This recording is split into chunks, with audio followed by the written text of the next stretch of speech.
Hello and welcome to all. स्वागत है आप सभी का वियोनिका फाउंडेशन में। आप में से बहुत सारे स्टूडेंट्स ने हिंदी व्याकरण की स्ट्रैटेजी पर एक वीडियो बनाने के लिए बोला था और मैंने आपसे वादा किया था कि मैं बहुत जल्द आपके लिए हिंदी व्याकरण की स्ट्रैटेजी वीडियो लेकर के आऊँगा।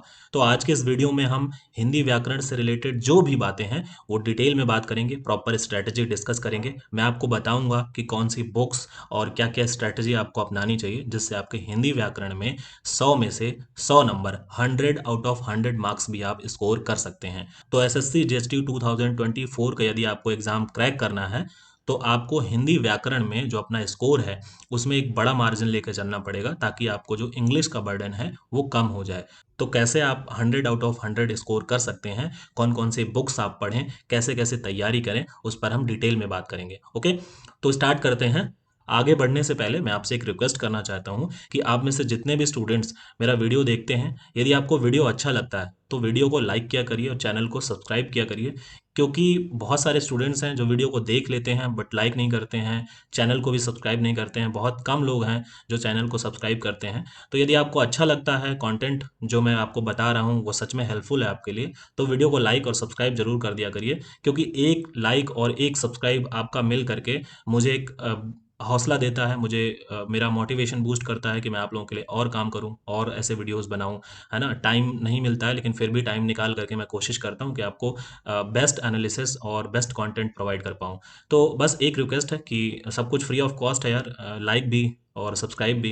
तो एक लाइक और सब्सक्राइब में क्या ही जाता है। तो आई होप आप लोग समझ रहे होंगे, अभी आगे से लाइक और सब्सक्राइब किया करेंगे। ओके, तो स्टार्ट करते हैं। सबसे पहले एग्जाम फॉर्मेट, हमने इंग्लिश वाले वीडियो में भी बात की थी और हिंदी वाले में, कि एग्जाम जो फॉर्मेट है वो ऐसा ही है कि पेपर वन जो आपका प्रीलिम्स होता है उसमें दो सब्जेक्ट पूछे जाते हैं, एक आपका जनरल हिंदी और दूसरा आपका जनरल इंग्लिश। तो जनरल हिंदी का जो पेपर है उसमें भी 100 क्वेश्चन और जो जनरल इंग्लिश का क्वेश्चन है उसमें भी 100 क्वेश्चन, तो टोटल 200 मार्क्स, 200 क्वेश्चन होते हैं और 200 मार्क्स का जो है पेपर होता है।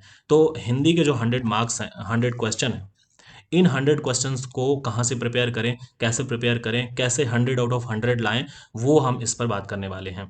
ठीक है, तो ये पेपर का पैटर्न प्रीलिम्स का सभी को पता है और ये एसएससी का सिलेबस है जो एसएससी अपने नोटिफिकेशन में देता है, जो इंडिकेटिव सिलेबस बताता है। इस सिलेबस में आप ध्यान से देखेंगे कि बहुत मोटी मोटी बातें लिख दी हैं कि यहाँ यहाँ से हम लोग क्वेश्चन पूछेंगे और उसमें कुछ क्लैरिफाई नहीं किया हुआ है। जैसे कि हम यदि पढ़ते हैं 3-4 लाइनों को, इनको तो देखते हैं कि the questions will be design to test the candidates understanding of the language and literature, correct use of word, phrases and idiom, and ability to write the language correctly, precisely and effectively.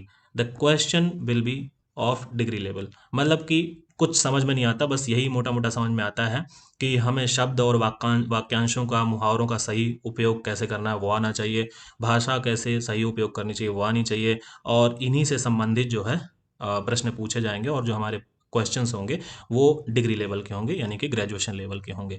तो इससे तो कुछ खास पता नहीं चलता है। इसलिए हमने क्या किया है कि प्रीवियस ईयर के क्वेश्चंस पेपर को प्रॉपर एनालिसिस किया है और उसके एनालिसिस के बेस पर मैंने ये सारे टॉपिक्स को अलग किया है कि कौन से टॉपिक से कितने क्वेश्चन पूछे जाएंगे। इस वाले वीडियो में मैंने एक चीज़ और अलग की है कि हिंदी में, क्योंकि क्या है ना कि बहुत ज़्यादा फ्लैक्चुएशन रहा है क्वेश्चंस पूछने का। जैसे इंग्लिश में क्या रहा है कि पिछले 18, 20, 22 में जो और बाकी जो पिछले सालों में जो पूछने का ट्रेंड रहा है वो हर जगह से फिक्स रहता रहा है। 2023 में जरूर चेंज हुआ है लेकिन उसके पहले सब कुछ फिक्स रहता रहा है। तो मैंने 2023 का और पिछले सालों में क्या क्या पूछा गया था, कितने क्वेश्चन किस टॉपिक से पूछे गए थे, वो मैंने आपको बता दिया था। लेकिन यहाँ पर क्या है कि 18, 20 और 22 में जो इंग्लिश जो हिंदी का पेपर हुआ है उसमें क्या हुआ है कि क्वेश्चंस का बहुत सारा फ्लैक्चुएशन देखने को मिला है। तो ये जो आप देख रहे हो अपनी स्क्रीन पर, ये 2018 का मेरा एनालिसिस है। मैंने पूरा पेपर उठाया है, मेरे पास पूरी की पूरी गड्डी है पेपर्स की पिछले सालों की, उसको मैंने एक एक पेपर को एनालिसिस किया है और उस पेपर को एनालिसिस करने के बाद मैंने ये निकाला कि 2018 में इस टॉपिक से इतने क्वेश्चन पूछे गए थे। जैसे पहला आप देखेंगे कि मुहावरा और लोकोक्ति 2018 में 5 पूछी गई थी, विलोम शब्द भी 5 थे, पर्यायवाची 5, तत्सम तद्भव 3, वर्तनी शुद्धि से 3 क्वेश्चन, संधि विच्छेद से 3, समास से 2, वाक्य शुद्धि से 10 और वाक्यांश के लिए एक शब्द से 5, और इसके बाद वर्ण विचार से 4, कारक से 1 और बहुत सारे मिक्स क्वेश्चन जिसमें एक क्वेश्चन काल का, एक क्वेश्चन वचन का, एक क्वेश्चन लिंग का, ऐसे करके टोटल 6 क्वेश्चन, वाक्य संरचना से 10 और विशेषण संज्ञा सर्वनाम इन सब से 6 और रिक्त स्थान से 5, यानी कि रिक्त स्थान दिया होता है जिसमें आपको एक सेंटेंस सेंटेंस दिया होगा, उसमें कोई एक चीज़ मिक्स होगी और फिर वो ऑप्शन से छांट कर भरनी होती है कौन सा जो है अप्रोप्रिएट होगा। इसके बाद गद्य यानी कि आपसे पिछले उनमें देखोगे आप तो यहाँ पर एक गलत लिख गया है, यहाँ पर 3 लिखना चाहिए। तो गद्य प्रश्न उत्तर यानी कि 3 आपके गद्य आते हैं और हर एक गद्य से 5 क्वेश्चन पूछे जाते हैं, तो कुल मिलाकर के 15 क्वेश्चन यहाँ से। और गद्य जो जिसको आप क्लोज टेस्ट इंग्लिश में बोलते हैं, उसमें भी 2 पैराग्राफ आते थे और उसमें 10 क्वेश्चन यानी कि 5-5 एक से पूछे जाते थे। तो ये 2018 का है। ऐसे ये 2020 का एनालिसिस है पूरा। तो मुहावरे और बाकी सब 5-5-3-2 5-3-2 ऐसे करके, तो ये सारा कुछ फिक्स आप देख सकते हैं। वाक्य शुद्धि हर बार 10 पूछे गए हैं और वाक्यांश के लिए एक शब्द भी 5, ऐसे ये फिक्स है। जैसे वाक्य संरचना ये 10, ये और वाक्य शुद्धि वाले ये 10-10 फिक्स रहे हैं। बाकी आप देखेंगे कि 2 किसी में 4, किसी में 3, किसी में 5, ऐसे 1-2 क्वेश्चन का ऊपर नीचे रहा है। और गद्य और रिक्त स्थान ये इस बार भी सेम था 2020 में भी। इसके बाद 2022 में यदि देखेंगे तो इसमें देखो 1-1 2-2 क्वेश्चन का फ्लैक्चुएशन यहाँ पर भी देखने को मिला है और वाक्य शुद्धि में 10। और इसके बाद आप देखेंगे कि यहाँ पर भी वाक्य संरचना में 11 है ना, इसमें भी थोड़ा सा फ्लैक्चुएशन देखने को मिला 1-2 क्वेश्चन का। काल वचन लिंग में इनमें भी 1-1 क्वेश्चन का। रिक्त स्थान में देखो एक यहाँ पर कम कर दिया, 4 ही देखने को मिला। और गद्य में इसको भी यहाँ पर 3 बना लीजिएगा। तो ये गद्य प्रश्न उत्तर हैं 15 और गद्य रिक्त स्थान है 10। तो इस तरीके से टोटल सेम पैटर्न रहा है, इसमें कुछ खास चेंजेस नहीं है, ऊपर नीचे बस 1-2 क्वेश्चन देखने को मिले हैं। ऐसे ही 2023 में भी रहा, पर 2023 में थोड़ा सा क्या देखने को मिला है कि जो वाक्य शुद्धि वाले क्वेश्चन थे, वाक्य शुद्ध करने वाले जो क्वेश्चन थे वो बहुत ज़्यादा थे। अब ज़्यादा क्यों थे वो मैं बता देता हूँ यहाँ पर, कैसे मैंने एनालिसिस किया इसको। देखिए मुहावरे और लोकोक्ति इस बार 10 पूछे गए थे पिछले साल। तो इसमें कोई बहुत ज़्यादा टेंशन लेने की ज़रूरत नहीं है कि पिछले साल का पेपर अलग हो गया या बदल गया, ऐसी कोई बात नहीं है। बस क्या हुआ कि 1 क्वेश्चन 2 क्वेश्चन, किसी में 3 क्वेश्चन ज़्यादा हो गए, किसी से पूछा नहीं गया, बस इतना हो गया। तो ऐसा नहीं है कि अगली बार आपसे अगले एग्जाम में पूछा नहीं जाएगा। पूरी संभावना है कि यही पैटर्न रहेगा या पिछले साल का पैटर्न रहेगा, मतलब यही सारे टॉपिक्स होंगे। क्वेश्चन का 1-2 क्वेश्चन का ऊपर नीचे हो सकता है। तो जैसे मैंने इंग्लिश वाले वीडियो में बताया था कि क्वेश्चन टॉपिक वाइज जो पूछे जाते हैं उनसे उनमें थोड़ा सा फ्लैक्चुएशन देखने को मिला था। तो मुझे नहीं लगता कि इसमें कोई बहुत ज़्यादा ऐसी समस्या है कि आपको इतना कुछ सोचना चाहिए। आपको सारे टॉपिक्स जो है वो प्रिपेयर करने ही पड़ेंगे, सब कुछ आपको पढ़ना पड़ेगा जितना पूछा जाता है जिन जिन टॉपिक से। ठीक है, तो मुहावरे आप देखेंगे पिछले साल 10 पूछे गए थे, विलोम 5 और पर्यायवाची 5। तत्सम तद्भव से कोई क्वेश्चन नहीं था, 0 था। वर्तनी शुद्धि से 5 थे। अब वर्तनी शुद्धि में क्या था मैं बता रहा हूँ कि जैसे वाक्य शुद्धि आ जाते हैं कि एक वाक्य दे देते हैं और उस पूरे सेंटेंस में एक वर्ड जो एक शब्द कोई गलत लिख देते हैं, यानी कि उसकी जो वर्तनी होती है वो गलत रहती है। तो ये जो वर्तनी शुद्धि है ये वाक्य शुद्धि में ही आपका आ जाता है, यानी कि इन 5 क्वेश्चन को इन 38 क्वेश्चन में आप कंसीडर करेंगे। ठीक है, यानी कि अगर मैं ये 5 क्वेश्चन यहाँ से वर्तनी शुद्धि के हटा दूं तो ये 38 नहीं, ये 33 रह जाते हैं। ठीक है, तो ये वर्तनी शुद्धि वाले वो क्वेश्चन थे। वर्तनी शुद्धि में पहले क्या होता था कि 4 ऑप्शन आपको डायरेक्टली दे दिए जाते थे और उसमें आपको छांटना होता था कि कौन सा जो वर्ड है वो एकदम शुद्ध रूप से लिखा हुआ है, जिसकी वर्तनी एकदम शुद्ध है, तो वो छांटना होता था। बट इस बार क्या हुआ, पूरा का पूरा सेंटेंस दे दिया है और उस सेंटेंस में एक कोई जो है वर्ड गलत है, उस वर्ड को आपको छांटना होता था। या फिर 4 सेंटेंस टोटल ऑप्शन में दे दिए हैं और उस चारों सेंटेंस में किस सेंटेंस का कोई एक ऐसा शब्द है जो गलत है वो छांटना होता था। तो इस तरीके से पिछले साल पूछा था। विशेषण 2 क्वेश्चन उससे पूछे गए थे।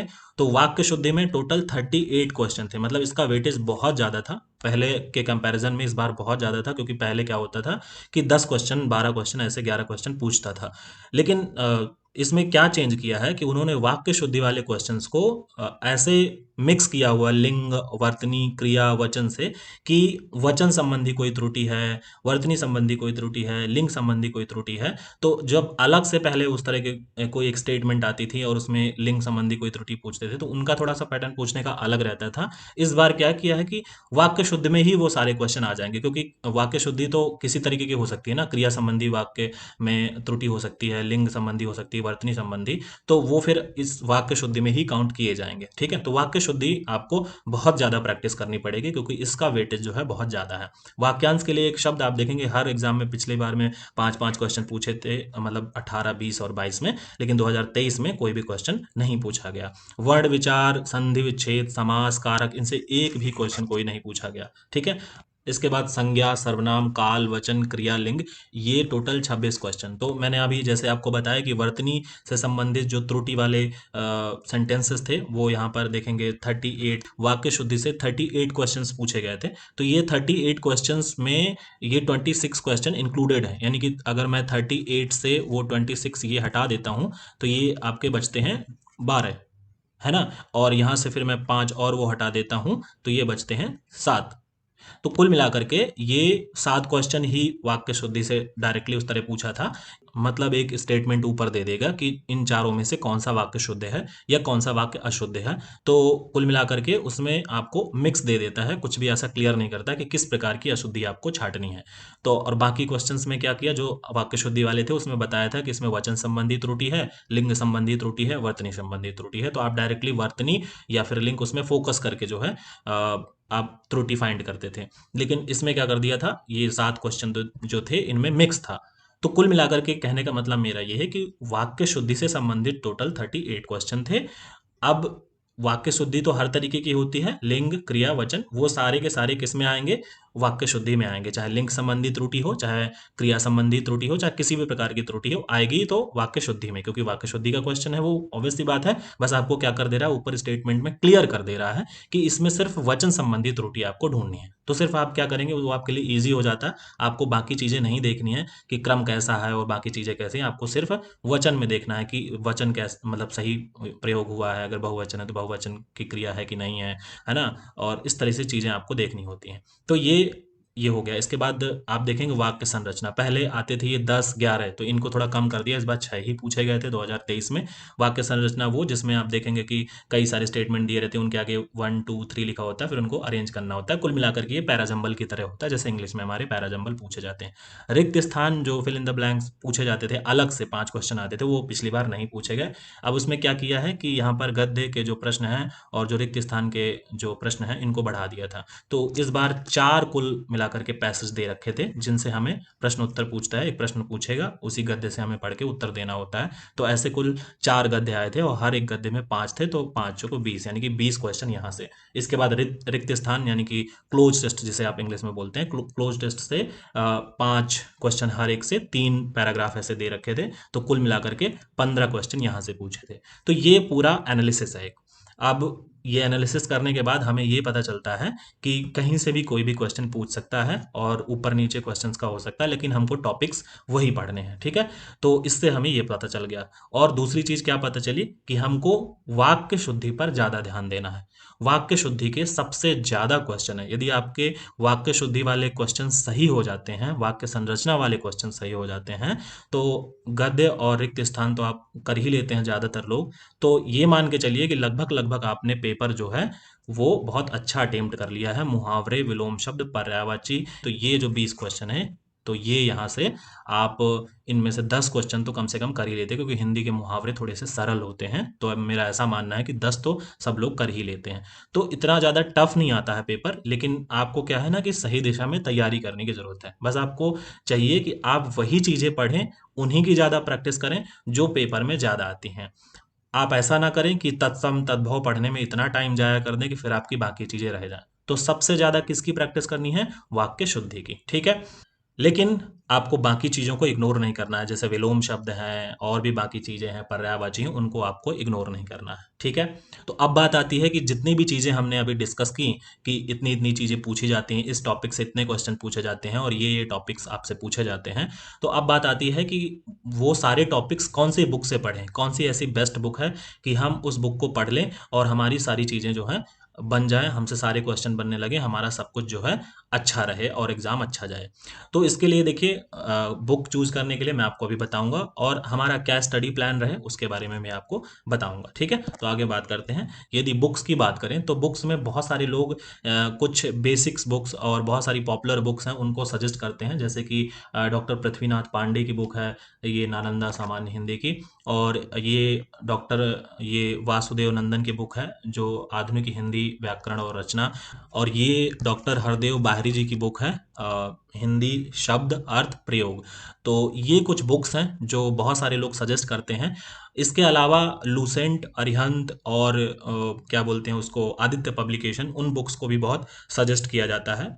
ये लूसेंट की बुक और आदित्य पब्लिकेशन की एक बुक आती है सामान्य हिंदी की, ये और अरिहंत की सामान्य हिंदी की बुक आती है, ये बहुत ज़्यादा सजेस्ट करते हैं लोग। लेकिन बहुत सारी कन्फ्यूज़न है कि इनमें से कौन सी बेस्ट है, कौन सी बुक लें जो हमारा सारा काम आसान कर दे और हमें जो एग्ज़ाम में कोई भी क्वेश्चन छूटे ना हमसे। तो ये 6 बुक हैं, इनमें से कौन सी बुक लें? देखिए, पहली चीज़ तो मैं आपको बता दूं कि जैसे मैंने आपको टॉपिक्स बताए हैं कि कौन कौन से आपको टॉपिक्स पढ़ने हैं और कौन कौन से टॉपिक से कितने क्वेश्चन पूछे जाते हैं। तो ये आप ध्यान में रखिए कि आपको एग्ज़ाम क्रैक करना है, आपको इसमें पीएचडी नहीं करनी है, ठीक है? हिंदी व्याकरण में पहले तो ये चीज़ दिमाग में रखनी है। आपको वही चीज़ें पढ़नी है जो आपके एग्जाम में पूछी जाती हैं। फालतू की कोई चीज़ नहीं पढ़नी है कि कुछ भी आप पढ़ते रहें अननेसेसरी। जब आपके एग्जाम में पूछा ही वही जाना है, वाक्य शुद्धि, मुहावरे, विलोम शब्द, ऐसी चीज़ें पूछी जानी है, तो आप वही चीज़ें पढ़ें जो आपके एग्जाम में आनी है। तो कुछ भी ऐसा ना पढ़ें अननेसेसरी कि फालतू में आप पढ़ते रहें और एग्जाम से उसका कोई लेना देना नहीं हो, ठीक है? तो मैं आपको बता दूं कि जो ये तीनों बुक्स जो भी लोग सजेस्ट करते हैं वो गलत नहीं सजेस्ट करते हैं, ठीक है, अच्छा है। लेकिन इन बुक्स में क्या है ना कि बहुत डिटेल में और बहुत एक्स्ट्रा चीज़ें हैं। तो मैं सजेस्ट करूंगा कि इन बुक्स को आप रहने दीजिए। यदि आपके पास समय है और आप इन्हें पढ़ना चाहते हैं, आपकी हिंदी में कमांड अच्छी करनी है आपको, आप किसी और एग्जाम की भी तैयारी कर रहे हैं, तो बेशक आप इन बुक्स को पढ़िए। लेकिन यदि आप एसएससी जीएचटी की तैयारी कर रहे हैं तो आप इन बुक्स को ना पढ़िए।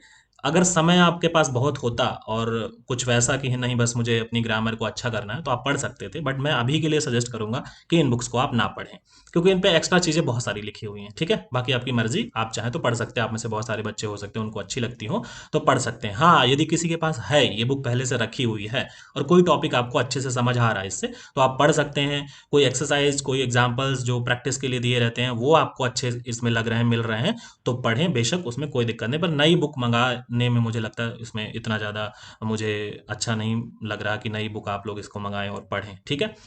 एक बुक ये है हिंदी व्याकरण एवं रचना प्रबोध, ये राजस्थान बोर्ड की बुक है और ये 9th-12th के लिए होती है। इसमें 9th से 12th तक के लिए, तो इसमें सारी चीज़ें वो दी हुई हैं व्याकरण से रिलेटेड जो भी आपको ज़रूरत है। इसका पीडीएफ मैंने अपने टेलीग्राम चैनल पे शेयर किया हुआ है। आप लोग यदि चाहें तो टेलीग्राम चैनल ज्वाइन करके डिस्क्रिप्शन में आपको लिंक मिल जाएगा, वहाँ से ज्वाइन करके इसको डाउनलोड कर सकते हैं। इस बुक की क्या खास बात है, आप देखेंगे कि आपको लगभग लगभग जो भी चीज़ें चाहिए हैं वो इसमें हैं, ठीक है? और बाकी चीज़ें जो नहीं हैं वो मैं आपको अभी बताता हूँ कि वो कहाँ से लेनी है, उनको कैसे पढ़ना है। जैसे कि पहले बात करें तो यहाँ पर देखिए वर्ण विचार, तो वर्ण विचार बहुत अच्छे से समझाया हुआ है, ठीक है? मैंने अपने चैनल पे वीडियो भी डाला हुआ है, आप वहाँ से भी चाहें तो वीडियो देख सकते हैं, प्रैक्टिस क्वेश्चन भी आपको वहाँ पे मिल जाएंगे, ये पढ़ सकते हैं। इसके बाद शब्द विचार आप पढ़ेंगे तो कैसे कैसे कौन कौन से शब्द, तत्सम तद्भव, है ना, ये सारे शब्द और तत्सम तद्भव की आपको बहुत सारी शब्दों की लिस्ट मिल जाएगी जिन्हें आप प्रैक्टिस भी कर सकते हैं। रचना के आधार पर, प्रयोग के आधार पर, अर्थ के आधार पर कौन कौन से शब्द होते हैं वो सारे कुछ आपके इसमें मिल जाएंगे। इसके बाद देखेंगे कि शब्द विचार में आप जाएंगे तो विकारी, अविकारी, ये सारे शब्द आपको मिल जाएंगे। इसका मैंने एक वीडियो भी बना के डाला हुआ है चैनल पे, आप चाहें तो वो भी जाके देख सकते हैं। इसके बाद पद परिचय, ये भी शायद मैंने चैनल पे वीडियो अपलोड कर दिया है तो आप देख सकते हैं। लिंग, वचन, काल, कारक, ये भी मिल जाएगा। संधि, समास, ये सारा कुछ आपको यहाँ पे मिल जाएगा, ठीक है? इसके बाद आप देखेंगे कि यहाँ पर मुहावरे और लोकोक्तियाँ 15 नंबर में, ये देखिए आपको ये भी मिल जाएगा, ठीक है? इसके बाद आप देखेंगे अपठित गद्यांश, ये भी आपको यहाँ पर मिल जाएगा।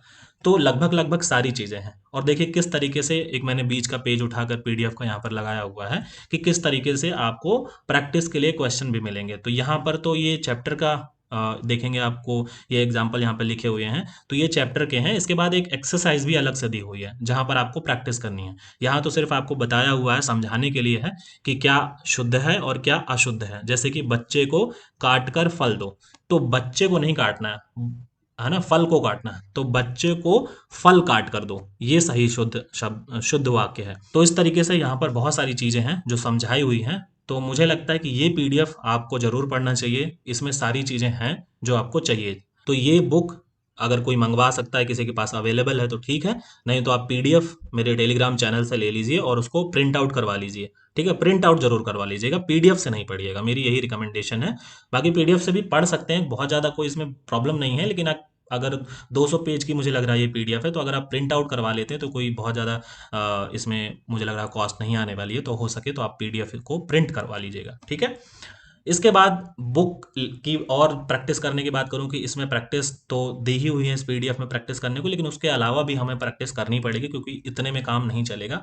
तो आप इन तीनों में से कोई भी एक बुक ले सकते हैं, ठीक है। इन तीनों में से कोई भी एक बुक ले लीजिए। सामान्य हिंदी लूसेंट ले लीजिए, या आदित्य पब्लिकेशन के ले लीजिए, या अरिहंत की ले लीजिए। अरिहंत में क्या है, बहुत समराइज्ड वे में दिया हुआ है, तो अरिहंत की बुक काफ़ी अच्छी है। और लूसेंट उसके बाद मैं थर्ड नंबर पे रखूंगा इसको, आदित्य पब्लिकेशन की ये सामान्य हिंदी की। तो इन तीनों में से कोई भी एक आप बुक ले लीजिए। हाँ, ये जरूर कहूंगा कि इन तीनों में से एक बुक आपके पास होनी चाहिए एटलीस्ट आपको प्रैक्टिस करने के लिए, ठीक है। तो ये बुक आप कोई भी ले लीजिए, इसमें बहुत सारे क्वेश्चन प्रैक्टिस के लिए दिए हैं। मेरे पास बुक यहाँ पर रखी हुई हैं, पुरानी जो मेरी बुक्स थी वो रखी हुई हैं, बट मैं आपको दिखा नहीं सकता, वो बहुत ज़्यादा लंबा वीडियो हो जाएगा, फिर उसके लिए अलग से शूट करना पड़ेगा मुझे। तो मैं यही कहूँगा कि ये आप कोई भी बुक ले लीजिए और इनसे प्रैक्टिस कीजिए। इन पे पहले रेफरेंस सारा कुछ समझाया हुआ है, हर एक टॉपिक को पहले अच्छे से समझाया है, फिर इसके लिए प्रैक्टिस क्वेश्चन भी दे रखे हैं, ठीक है। और इसके बाद मैं आपको बता दूं कि जैसे ये टॉपिक्स हैं जिसमें ये जो मैंने येलो कलर से हाईलाइट कर रखे हैं यहाँ पर, ये सारे विलोम शब्द, पर्यायवाची, तत्सम तद्भव, वर्तनी शुद्धि, वाक्य शुद्धि, विशेषण, वाक्यांश के लिए एक शब्द, ये जो टोटल 7 टॉपिक हैं, 7 टॉपिक्स को मैं क्या करने वाला हूं कि मैंने एक प्रॉपर तरीके से पीडीएफ को कंपाइल किया हुआ है। थोड़ा उसमें और काम बचा है तो मैंने उसको दे रखा है और काम करने के लिए उसमें विलोम शब्द मैंने क्या किया है कि विलोम शब्द की एक पूरी की पूरी लिस्ट बना दी है। और उस लिस्ट में ऐसे शब्दों को मैंने रखा हुआ है कि वो विलोम शब्द जो आपको आते हैं ऑलरेडी, जैसे रात दिन और माता पिता, है ना, ऐसे शब्दों को मैंने हटा दिया है क्योंकि वो लगभग लगभग मुझे लगता है सबको ही आते हैं, उनको पढ़ने की जरूरत नहीं है। लेकिन ऐसे शब्दों को मैंने रखा हुआ है जो आपने ज्यादातर सुने नहीं हैं, या फिर वो शब्द काफी कंफ्यूजिंग हैं, ऐसे शब्दों को मैंने रखा हुआ है। तो वो पूरी की पूरी पीडीएफ मैं आपको दूंगा। टेलीग्राम चैनल से आप जुड़ जाइएगा, उस टेलीग्राम चैनल पे वो मैं पीडीएफ डालूंगा, आप उसे प्रिंट करवा लीजिएगा। उस पीडीएफ में आपको विलोम शब्द, ऐसे ही पर्यायवाची, ठीक है, बहुत अच्छे अच्छे पर्यायवाची, और लगभग लगभग आपको उसमें हर एक शब्द मिलेगा, कोई भी ऐसा शब्द नहीं होगा जो उस पीडीएफ में नहीं होगा। ऐसे ही तत्सम तद्भव, वर्तनी शुद्धि, विशेषण, वाक्य शुद्धि के बहुत सारे क्वेश्चन आपको मिलेंगे अटेम्प्ट करने के लिए। एक्सरसाइज भी मिलेंगी, बहुत बहुत कुछ है उस पीडीएफ में। वो मैंने ऐसा पीडीएफ कंपाइल किया है कि ये 7 के 7 टॉपिक आपको उस पीडीएफ में मिलेंगे। सच में बिलीव करिए कि उस पूरे पीडीएफ को आप पढ़ लेंगे तो आपको एक अलग कॉन्फिडेंस आ जाएगा कि कोई भी कैसा भी सेंटेंस हो, कैसा भी विलोम हो, कैसा भी पर्याय, कैसा भी वाक्य शुद्धि, मैं सब कुछ कर लूंगा। ये आपको जो है कॉन्फिडेंस आ जाएगा, ठीक है। मुहावरे और लोकोक्ति की बात रही, तो मुहावरे और लोकोक्ति जो है, ये देखो ऐसी चीज है कि ये जितने भी टॉपिक्स मैंने यहाँ पर लिखे हुए हैं, ये कोई भी ऐसा टॉपिक नहीं है जिसमें कोई टेक्निकल चीज हो या कोई आपको कुछ ऐसा समझाना हो कि नहीं ऐसे से ऐसे आप करेंगे, उसका कोई कॉन्सेप्ट नहीं है। मतलब छोटी मोटी चीजें हैं, जैसे कि विलोम शब्द, वो तत्सम तद्भव है, जिसमें आप देखेंगे कि कुछ एक छोटी छोटी ट्रिक्स होती हैं कि जो ये वर्ड है जिसमें जैसे क्षत्रिय वाला छा आ जाए, और वो क्या बोलते हैं षटकोण वाला शा, और ये आ जाए, तो ये ज़्यादातर चीज़ें क्या होती हैं, तत्सम होती हैं। और अगर ना आ जाए तो ये ज़्यादातर चीज़ें जो है वो तद्भव होती हैं। तो कुछ एक आध ऐसी ट्रिक हैं। लेकिन मैं आपको बता दूं कि जितने भी टॉपिक्स हैं इनको आपको बार बार पढ़ना पड़ेगा। वाक्य शुद्धि की बहुत सारी प्रैक्टिस करनी पड़ेगी। वाक्य शुद्धि का हो सकेगा तो मैं एक प्रैक्टिस सीरीज और एक वीडियो भी लाऊंगा जिसमें बहुत अच्छे से कुछ ट्रिक्स आपको बताऊंगा। तो ये कुल मिलाकर के एक कंपाइल्ड पीडीएफ रहेगा, और वो मैं आपके टेलीग्राम चैनल पे आपको प्रोवाइड करा दूंगा। तो वो आपको कैसे भी करके पूरा कंप्लीट करना होगा। इसके बाद वर्ण विचार में आपको समझा दिया है सारी चीजें एक वीडियो के माध्यम से, चैनल पे वीडियो है वो देख लीजिएगा, ठीक है। संधि विच्छेद का एक वीडियो भी मैं डालूंगा चैनल पे, और बहुत ही समराइज्ड वे में, बहुत कम टाइम में, बहुत ही अच्छे से बताऊंगा, और आप लंबे टाइम तक देखना, उसको याद रख पाएंगे। तो संधि विच्छेद का वीडियो मैं लाऊंगा। और यदि आपको कहीं और से किसी और का हिंदी पढ़ाना, किसी और का वीडियो अच्छा लगता है, कहीं से आप देख सकते हैं, किसी और टीचर जो आपको बहुत अच्छे से पढ़ा सकते हैं, वो पढ़ाते हैं, अच्छे लगते हैं, तो वो संधि विच्छेद का वीडियो आप 10 मिनट का, 15 मिनट का देख लीजिएगा। और इसके बाद फिर क्या करना है, आपको प्रैक्टिस करनी है। ऐसे ही समास, ऐसे ही कारक, और ऐसे ही ये संज्ञा, सर्वनाम, काल, वचन, क्रिया, लिंग, ये सारा। तो जितने भी आप देखेंगे कि जितने भी टॉपिक्स यहाँ पर दिए हुए हैं इतने टफ नहीं है, कुछ कोई भी टॉपिक इतना कुछ डीप पूछता नहीं है हिंदी में, इतना कुछ बहुत अलग नहीं है कि आपको लगेगा कि ये तो बहुत नई चीज है। बहुत जनरल चीजें पूछता है, बहुत जनरल हिंदी पूछता है, बस जरूरत है तो प्रैक्टिस की। ठीक है, गद्य और रिक्त स्थान इनमें बहुत ज्यादा प्रैक्टिस की जरूरत नहीं होती, इनमें बस दो, अगर दिन के 2 या दिन का 1 भी कर लेते हैं आप तो मुझे लग रहा है एनफ है। इनको बहुत ज्यादा प्रैक्टिस करने की जरूरत नहीं है, गद्य और ये रिक्त स्थान वाले को, इसको बहुत कुछ प्रैक्टिस करने की जरूरत नहीं, मैं क्लियर बोल रहा हूँ। ठीक है, तो ये सारी चीजें मैंने आपको बता दी, बुक्स का बता दिया। रेगुलर प्रैक्टिस आपको करनी ही करनी है। ठीक है, एक्सरसाइज करनी है आपको, पेपर की प्रैक्टिस करनी है, प्रीवियस ईयर पेपर आपको प्रैक्टिस करना ही करना है। जितने भी साल एग्जाम हुआ है जीएचटी का पिछले सालों में, हर साल का प्रीवियस ईयर पेपर उठाना है और आपको प्रैक्टिस करनी है। प्रीवियस ईयर पेपर आपके लिए ऐसे ही रामबाण दवा है कि वो आपको इस एग्जाम में एक कदम आगे ही रखेगा। तो प्रीवियस ईयर पेपर को सॉल्व करना नहीं भूलना है। ठीक है, ऑनलाइन रिसोर्सेज को सही दिशा में यूज करना है। ये नहीं कि आप कुछ भी कहीं से भी कैसे भी क्या कह रहे हैं टेस्ट सीरीज लगा रहे हो और जिनका कोई मतलब नहीं है। पता चले कोई टेस्ट सीरीज लगा रहे हैं जिसमें अलंकार भी पूछ रहा है, जिसमें रस भी पूछ रहा है, छंद भी पूछ रहा है, तो उसका कोई मतलब नहीं है। ठीक है, वो सब नहीं पढ़ना है। आपको वही ऑनलाइन रिसोर्सेस यूज करने हैं जो आपके जरूरत के हैं, आपके हक में हैं। ठीक है, तो आप देखेंगे कि बहुत सारे एजुकेशनल एप्स हैं, जैसे क्या नाम है, टेक्स्ट बुक है, ऑलिव बोर्ड है, और भी बहुत सारे आपको मिल जाएंगे। तो वहां से आपको क्या करना है, मॉक्स देने हैं। ठीक है, वहां से आपको अपनी प्रैक्टिस को और मजबूत करना है। यूट्यूब चैनल आप फॉलो कर सकते हैं, जो भी कोई टीचर आपको पसंद हो, अच्छा पढ़ाते हो, उनको फॉलो कर सकते हैं। हमारे चैनल को आप सब्सक्राइब करके हमारे चैनल से जुड़ सकते हैं यदि आप नए हैं। और यूट्यूब से आपको अपनी ज़रूरत की चीज़ें देखनी है। ठीक है, यूट्यूब बहुत ज़रूरी है। कोई भी स्टडी ग्रुप हो उसे आप ज्वाइन कर लीजिए, जैसे बहुत सारे टेलीग्राम चैनल होते हैं जिन पे हिंदी की प्रैक्टिस करवाई जाती है। ठीक है, तो वो ज्वाइन कर सकते हैं। इसके बाद रेगुलर आपको अपने आप को असेसमेंट करना है, खुद को रिव्यू करना है कि मेरी जो तैयारी है वो कहाँ पर है। तो अपने आप को इवेल्युएट करना है और अंडरस्टैंड करना है कि हमारे जो वीक पॉइंट हैं वो क्या हैं, और फिर उन पे आपको फोकस करना है। ठीक है, जो जो वीक पॉइंट हैं, जहाँ से गलतियां हो रही हैं, जहाँ पे क्वेश्चन नहीं सही से बन रहे हैं, उनको आपको एसेस करना है और उन पे इम्प्रूवमेंट करनी है। ठीक है, रिवीजन एंड रिकैप जरूरी है, यानी कि आप जितना पढ़ते जाएं उनको रिवीजन जरूर करना है। जैसे कि मैं आपको जो पीडीएफ दूंगा उसमें यदि आप पर्यायवाची शब्द एक बार पढ़ गए और आज आपको याद हो गए, तो ऐसा नहीं कि उसको रिवीजन नहीं करना है, रिकैप नहीं करना है उसको। 2 दिन बाद आप उसको दोबारा से रिकैप करिए, रिवीजन करिए।